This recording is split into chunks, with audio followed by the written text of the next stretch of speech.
So let us start with cross product. We were already doing. So A cross B is what? What is the formula? A cross B? AB sin theta C cap, या कई books में N cap भी लिखा हुआ है. N means normal. हमने इसको another vector C लिया है, तो C cap is the unit vector corresponding to that.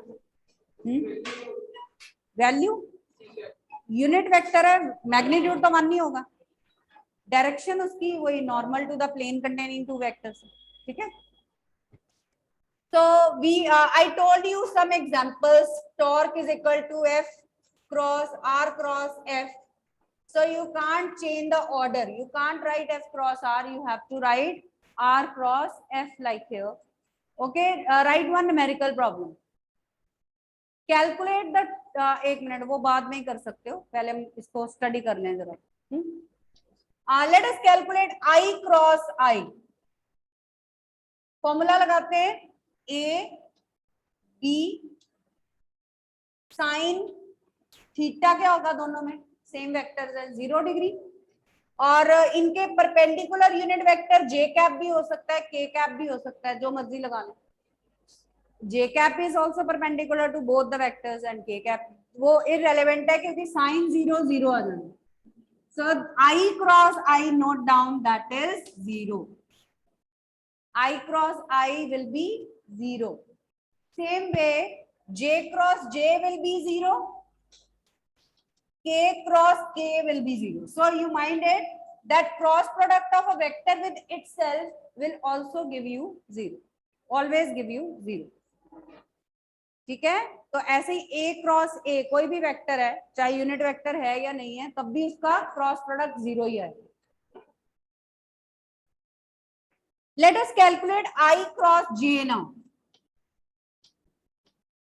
I cap, J cap, angle 90 degree, and which unit vector is perpendicular to I and J? K cap. K cap हो गया. Magnitude of I cap is 1, J cap is 1, sin 90 is 1.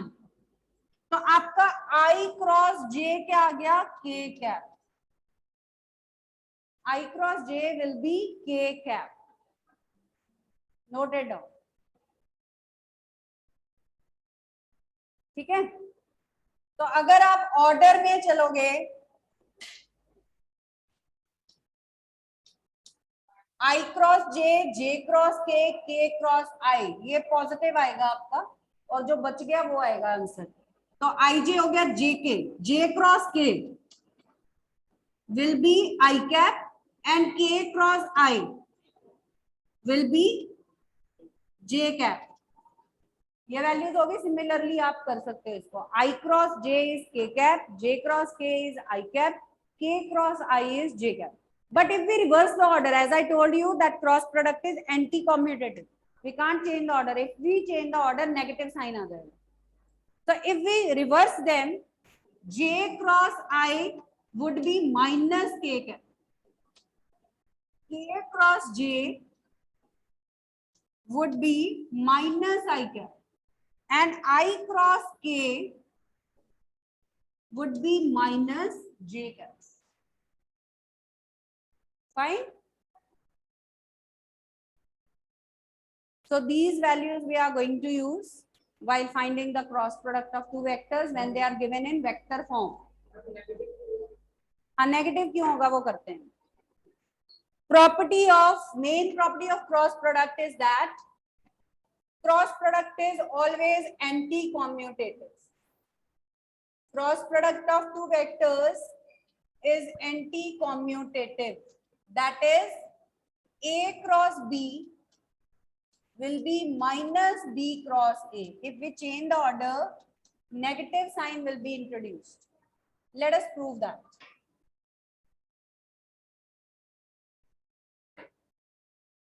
A cross B लेते हैं पहले left hand side. A cross B will be AB sin theta C cap. और ये हम इसको mark भी कर देते हैं. A vector B vector. ठीक है. अगर ये इस तरह से लेते हैं हम एंटी क्लॉकवाइज, तो ये सी कैप है, ये हो गया C cap. Now let us take B cross A.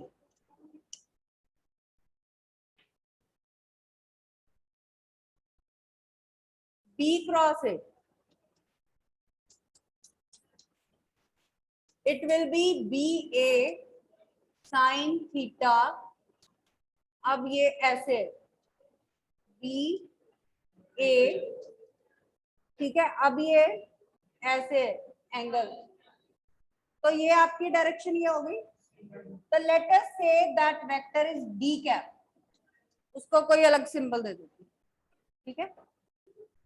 What is the relation between C cap and D cap? They are just reverse, और कोई डिफरेंस नहीं है. D cap is minus C cap, direction opposite है, बस वही same दो vectors का ही cross product, वो भी है ये भी उसी के साथ इन्वॉल्व है, बस direction opposite. So put this D cap here. B cross A is equal to BA sin theta minus C cap. This will be minus BA या AB, एक ही बात है, AB sin theta C cap. This is equation number 2. This was your equation number 1. देख लीजिए ध्यान से. Minus AB sin theta C cap. This is your equation number 2. Compare 1 and 2. AB sin theta C cap बिल्कुल same, minus है बस AB sin theta C cap. ये A cross B है, ये B क्रॉस है, just there is a negative sign. So comparing 1 and 2, we find A cross B is minus B cross A. So if you change the order, negative sign will be introduced.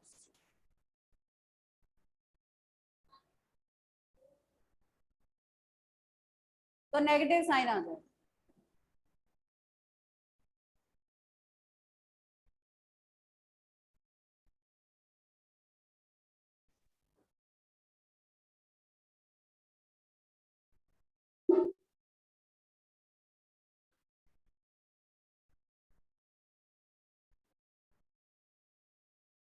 Fine, तो ये हो गया. अब दो vectors given है vector form में, अब उनका क्रॉस प्रोडक्ट निकालते हैं.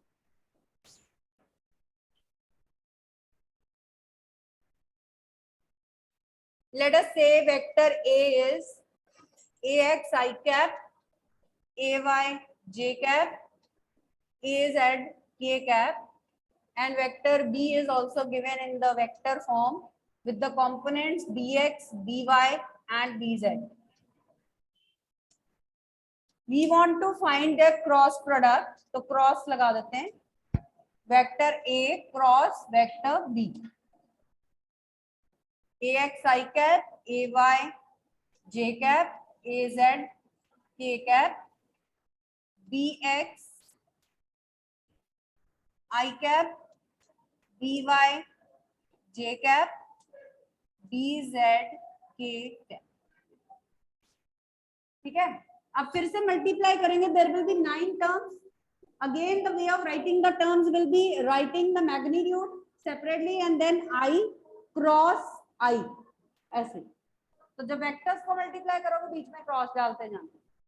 You will have 9 terms. AX, BX, I cap cross I cap. अब सेकेंड टर्म से मल्टीप्लाई करते हैं. AX, BY, I cap cross J cap, AX, BZ, I cap cross K cap. Plus ये 3 terms हो गई. देख 3 terms how I have written. Is that clear? अब हम सेकेंड टर्म को इन तीनों से मल्टीप्लाई करते हैं.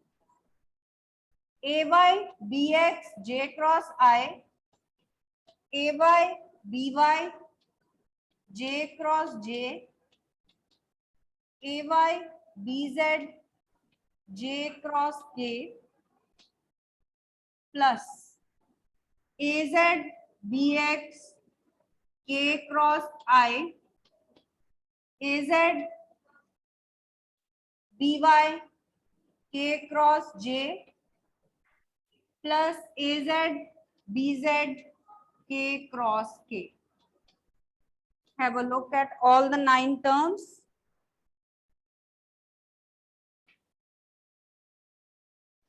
ठीक है, और अब देखिए रिजल्ट अप्लाई करते हैं। आपका i क्रॉस i क्या था? 0. j cross j was also 0. k cross k was also 0. ये 3 टर्म्स वैनिश हुई, बट 6 टर्म्स पड़ी हैं अभी। उनमें वैल्यूज पुट करते हैं, हमें अभी निकाली थी। i क्रॉस j को क्या पुट करोगे? k cap. i cross k को माइनस j कैप, ऐसे। तो keep on putting the values. So let us put in.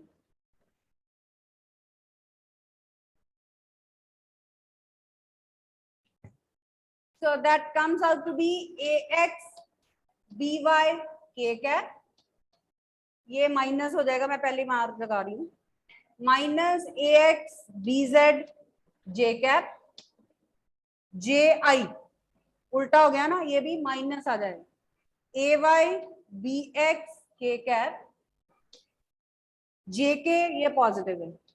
ay bz i cap, k i ये भी पॉजिटिव है। az bx j cap, K J negative, minus az by i cap.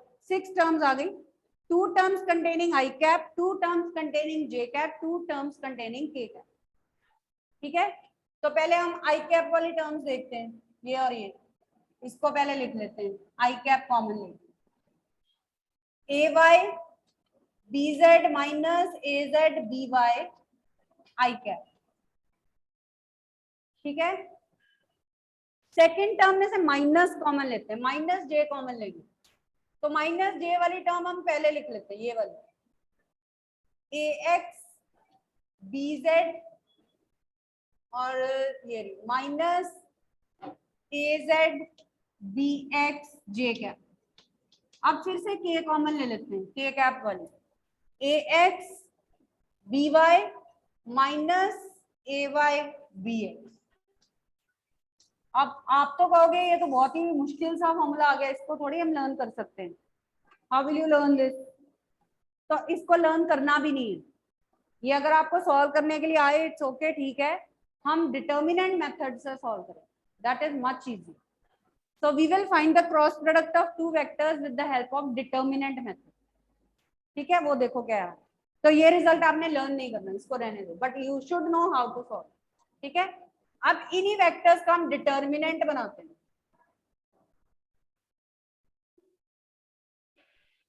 तो a cross b cross product is equal to determinant.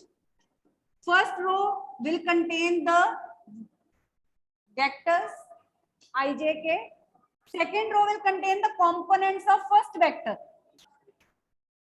third row will contain the components of second vector। तो ये आपका determinant ready हो गया। अब determinant को open कैसे करना है, that is the question, how to open this determinant. तो सुनिए क्या रूल है उसके लिए। Take the first element of first row and first column. ठीक है, आई कैप। अब इसके अंदर क्या आएगा, जिसमें ये था उसको हाइड कर लीजिए। आपके पास ये बच गया, ये बच गया ना। अब उसको क्रॉस मल्टीप्लाई करिए, this minus this, this minus this. ये क्या आ गया, ए वाई बी जेड माइनस ए जेड बी वन। ये इसके अंदर आ गया, ये देखो ये जो था, but it is much easier to operate, है ना। तो हम इसकी कोई यूज करेंगे, वो नहीं लर्न करेंगे, that is very unconvenient inconvenient relation. अब सेकंड, ये ऑल्टरनेट होता है, पहला पॉजिटिव दूसरा नेगेटिव, तीसरा पॉजिटिव चौथा नेगेटिव, ऐसे होता है। तो इसीलिए हमने वहां पे माइनस निकाला था। ठीक है, तो आपका सेकंड एलिमेंट होगा minus J cap, minus J cap. अब इसको हाइड कर लो। अब आपके पास क्या रहा, ए x B Z minus A Z B x.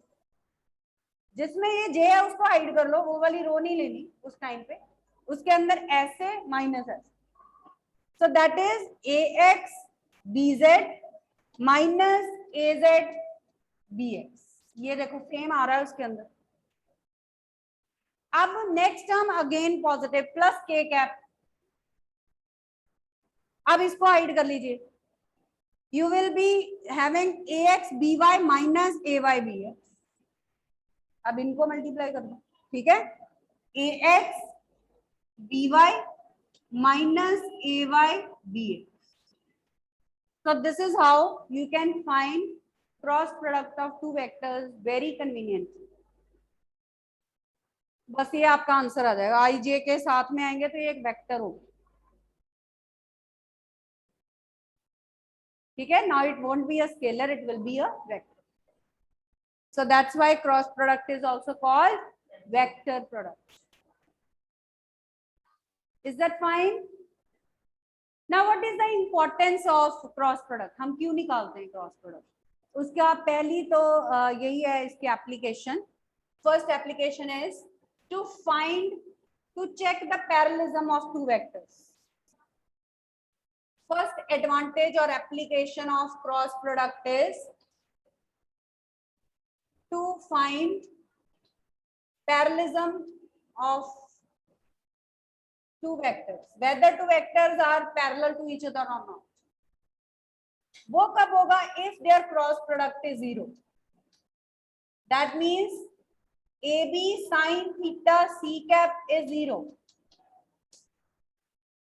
Now magnitude of A is not 0. Magnitude of B is not 0. Even ये जो यूनिट वेक्टर है इसका भी मैग्नीट्यूड 1 है. तो sin theta 0 कब होगा? When theta is 0 degree. That means when vector A is parallel to vector B. So to check whether two given vectors are parallel or not, we will check their cross product. If cross product comes out to be 0, that would mean that the vectors are parallel to each other. Is that fine? तो ये इसकी सब biggest advantage है, right? Then we can also find area of a parallelogram. We can find area of a parallelogram using cross product.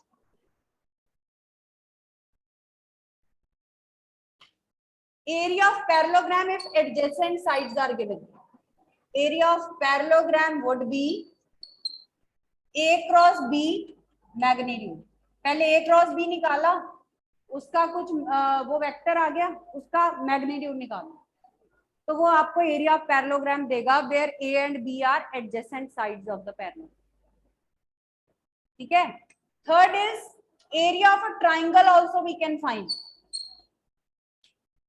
ठीक है, वही आपका suppose एक पैरेललोग्राम बना हुआ है, ठीक है, आपने इसका ट्राइंगल का एरिया निकालना या इस ट्राइंगल का एरिया निकालना, तो आपका ये आ जाएगा half into A cross B, half of area of parallelogram. एक पैरेललोग्राम में दो ट्राइंगल्स होते हैं ना, तो area one triangle is half of area of parallelogram, so that is half of A cross B magnitude. So this is the advantage of cross product. किन दोनों में से, डॉट और क्रॉस? देखो उसकी एप्लीकेशन अलग है. अगर हमने परपेंडिकुलरिटी चेक करनी है तो हम डॉट प्रोडक्ट निकालेंगे, अगर हमने पैरेललिज्म चेक करना है तो हम क्रॉस प्रोडक्ट निकालेंगे, और if we want to find angle between the vectors तो हम डॉट प्रोडक्ट निकालेंगे.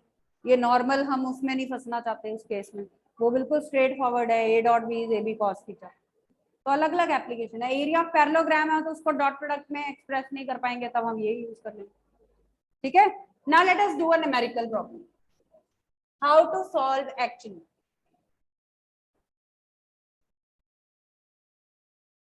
लिखिए, calculate the torque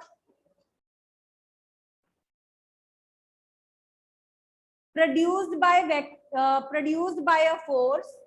Calculate the torque produced by a force. ये लिख लीजिए, force.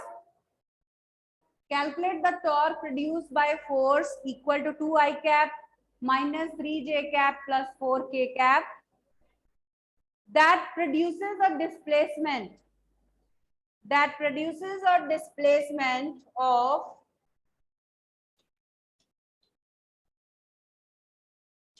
this much. that produces a displacement vector r equal to I cap plus 2j cap minus 3j। तो अब हमें पता है कि टॉर्क है तो हमें इसका क्रॉस प्रोडक्ट निकालना है। So let us form the determinant I cap, j cap, k cap, components of first vector r के component पहले लिखो, पहले r के component लिखने पड़ेंगे 1 2 minus 3, then you will write the components of f vector 2 minus 3 and 4। ठीक है, अब वैसे ही ओपन करते हैं इसको। फर्स्ट एलिमेंट ले लो i cap, i cap, अब उसके अंदर क्या आएगा 1 into 4 माइनस माइनस 3 into 2, समझ में आया? इसको ऐड कर लो 1 into 4 माइनस माइनस 3 into 2,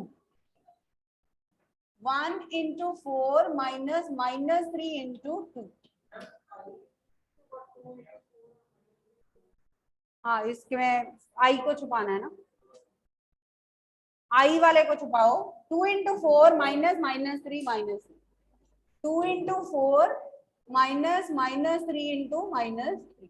ठीक है, अब नेक्स्ट लोगे माइनस जे कैप, अब इसमें वो करोगे सेकेंड जो कॉलम है उसको हाइड कर दो 1 into 4 minus minus 3 into 2 plus के कैप, थर्ड इसको हाइड कर दो 1 into minus 3 minus 2 into 2, 1 into minus 3 minus 2 into 2। तो सॉल्व कर लो इसको, 8 माइनस ये माइनस माइनस प्लस हो गया 9, ठीक है, minus J cap 4 minus minus plus 6, 4 plus 6।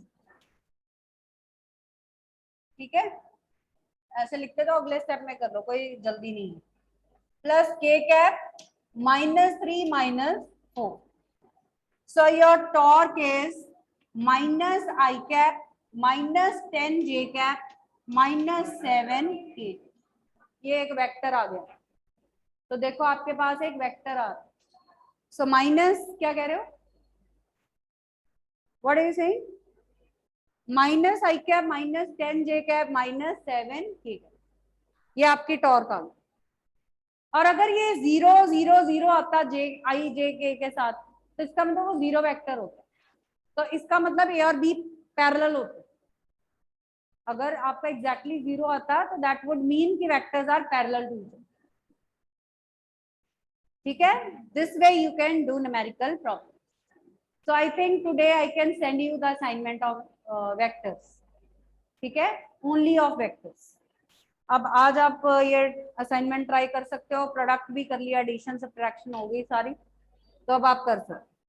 ठीक है, एक चीज और है, स्केलर ट्रिपल प्रोडक्ट थोड़ा सा बता रही हूँ आपको। स्केलर ट्रिपल प्रोडक्ट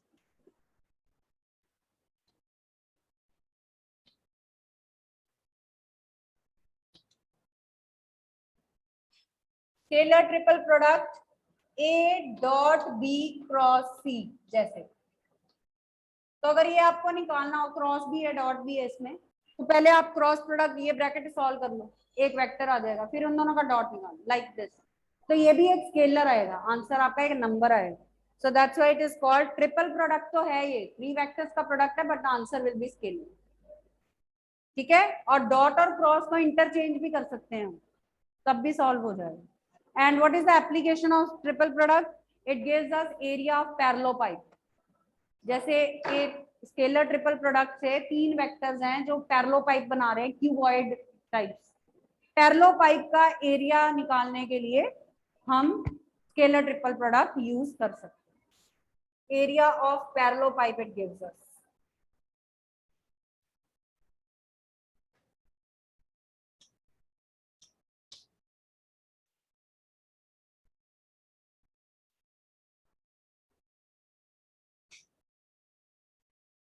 ये वृत्ति जी इस टाइम आ रही हैं।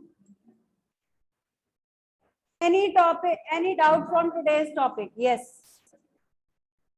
अब वेक्टर्स में से कोई डाउट है तो पूछ लीजिए। रिलेटिव वेलोसिटी के न्यूमेरिकल्स सबसे ज्यादा बच्चों को लगते हैं, वो भी मैंने आपको एक दो तो करवा दिए हैं, बाकी असाइनमेंट में you will find, then we will do the exercise. Exercise में so many numericals are there, so many questions are there. So after this unit is over, we'll be doing the exercise as well. Our next topic after this is projectile. So let us start with the projectile. Very interesting topic.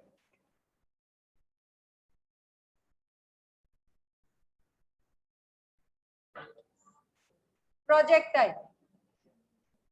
Suppose I have a coin kept on a table top. Coin पड़ा है यहाँ पे, मैं अगर इसको flick off कर दूंगी, I have given it horizontal velocity. So do I expect कि ये coin horizontal जाता रहेगा? ये कुछ देर बाद ऐसे हो जाएगा और फिर नीचे गिर जाएगा. It will follow curved path. It will follow parabolic path. So this coin is a projectile. जिस any object that is thrown with some initial velocity, जिसको हम initial, अब मैंने चौक नीचे गिरा दिया, ये projectile नहीं है, ये freely fall कर रहा है, ये projectile नहीं है. जिसको मैं कुछ initial velocity खुद दे रही हूँ, वो projectile. Like I kick a football, मैंने एक फुटबॉल को किक किया, वो ऐसे पाथ फॉलो करके गया, उसका भी कर्व्ड पाथ है, उसका भी parabolic path. So projectile is any object which is thrown with some initial velocity. Maybe in horizontal direction, maybe at some angle we are providing it velocity, but we are giving it some initial velocity. When we throw any object vertically up, हम फिर से उसको initial velocity दे रहे हैं, वो भी एक projectile. ठीक है, तो लिख लीजिए definition of projectile. An object that is thrown या projected, कोई भी word use कर सकते हो. An object that is thrown with some initial velocity, an object that is thrown with some initial velocity and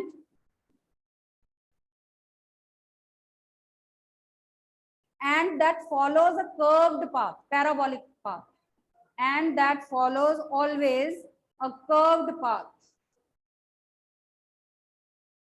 and that follows a curved path is called a projectile. तो जिसका path हमेशा parabolic होता है, जिसको हम हमेशा initial velocity देते हैं, उसको हम बोलते हैं projectile. Okay, so there are two types of projectiles depending upon direction in which we provided initial velocity.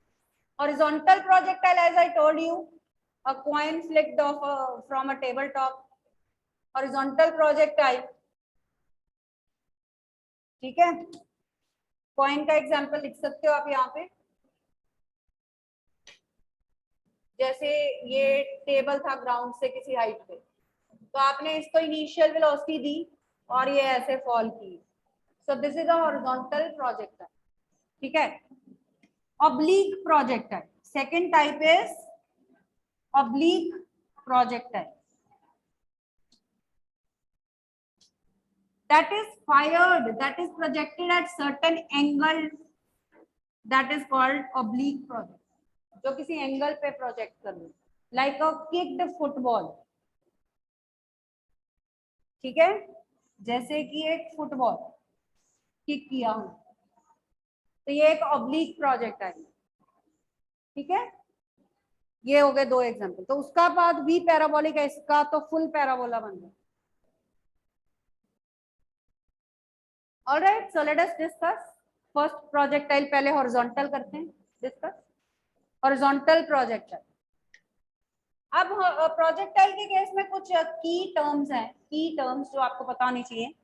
Time of flight denoted by capital T, horizontal range denoted by r, और maximum height attend होगी oblique के case में. यहाँ पे तो height हमें दिख ही रही. ठीक है, तो यहाँ तो हम इसी हाइट से थ्रो कर दें. So what is time of flight?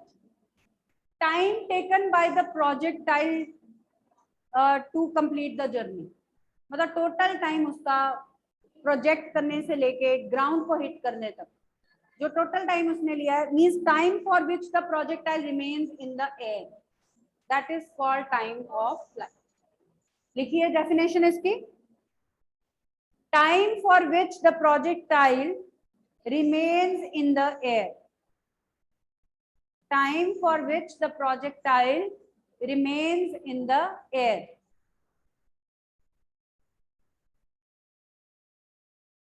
Or time taken by the projectile to complete its journey. Or time taken by the projectile to complete its journey.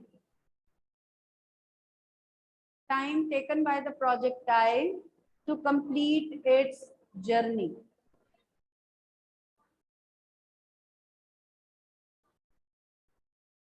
ठीक है, तो कैलकुलेट करते हैं इसको.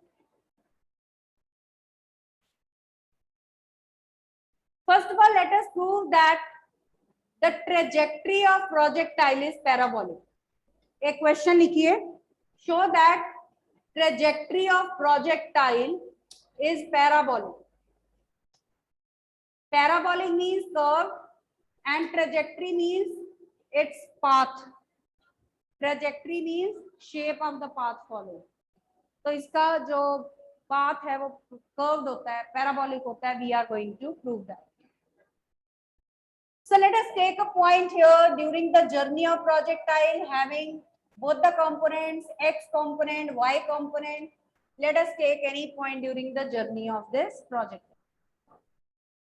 Using s equal to ut plus half at square in horizontal direction. Let us divide the problem into two parts. हमने जब coin को flick off किया टेबल से, we provided it velocity in the horizontal direction. तो velocity है horizontal direction, vertical में direction में velocity नहीं है.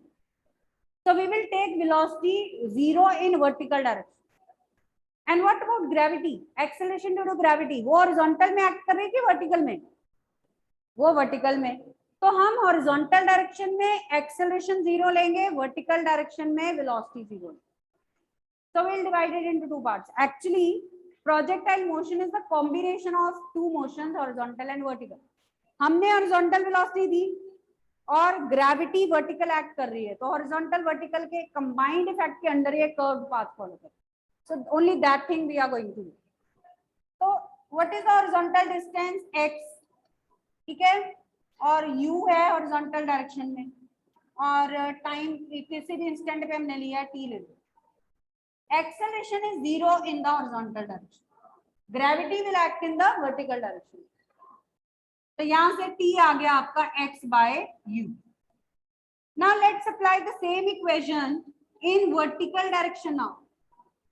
What is s y? u 0 है. Vertical direction में मैंने आपको कहा हम velocity 0 लेंगे. और acceleration कितनी है? g t square. So y is half gt square. This is your equation number 2. This is equation number 2. Now put 1 in 2. t की जो वैल्यू है x by u, इसको यहाँ पे पुट कर दीजिए 2 में. You will get y is equal to half g square करके x square by u. तो अब एक साइड पे x है, दूसरी x square है, दूसरी साइड पे y है. This is comparable to the equation of a standard parabola. Parabola की equation होती है x square is equal to 4ay. So this equation is comparable to the equation of a standard parabola. X square is equal to 4ay. So this shows that the trajectory of a projectile is parabolic. So this proves that the trajectory of projectile is parabolic. हाँ जी, हाँ जी. Is that clear? Got this? चलिए बाकी कल continue करते हैं. Today I will be sending you assignment.